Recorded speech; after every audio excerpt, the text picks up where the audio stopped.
Well, over the last 12 years, Morton's have been implementing virtual design construction on all of our vertical projects. And I think what we wanted to do is take those best practices and apply them to all of our project types, including renewable energy and infrastructure projects. In terms of infrastructure specifically, it's the reduction in budgets and fast-track schedules that are really the driving factor. And in some cases, it's our customer.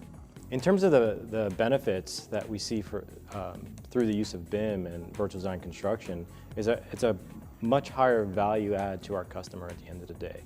And being able to increase collaboration through the 3D environment, not only for our customer, but the designers, the construction team, our subcontractor, all the project stakeholders. Using BIM, everybody understands what they're seeing, and everybody can look at the project as a whole and not just separate it into siloed disciplines or activities. And when you get a group of people together, the contractors, the designers, everyone involved, they're looking at the same thing. They're looking at exactly what's there, and you're able to use a model for disruption avoidance. You're able to understand what utilities need to be moved, and you can come up with a game plan as a team versus doing it the traditional way where you're assuming where the items are, you think you know where they are, and then you accidentally hit something. That delays the schedule, and it costs more time.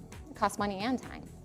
You would be amazed at the people who might look at the model and use it for different ways. You might be able to go through the model and through a tunnel and look at light bulbs and how are you going to replace the lights in the tunnel?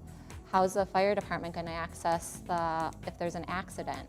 It shows where the fire protection is. It shows different lighting systems, assists with people understanding how traffic flow goes.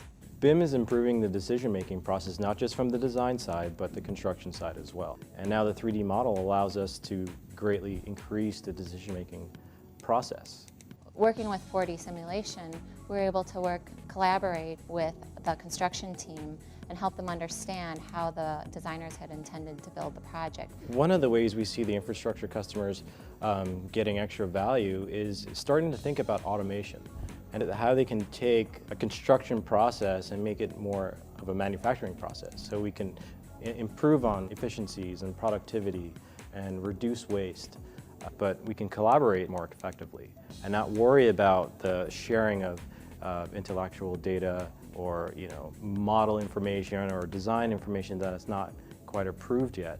Once you put together this model and you're using it for clash detection, for 4D simulation, for disruption avoidance, for maintenance, the life of the model goes on. You're always going to have that model. So you use it at the very beginning, but then people reference it throughout the project. We see infrastructure projects in its infancy in terms of leveraging BIM and virtual design construction.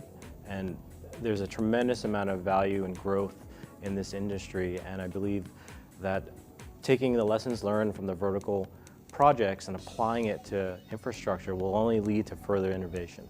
With the technology that Autodesk has been providing, it's opened up new doors for new adventures and new clients, and it's a fun and exciting time.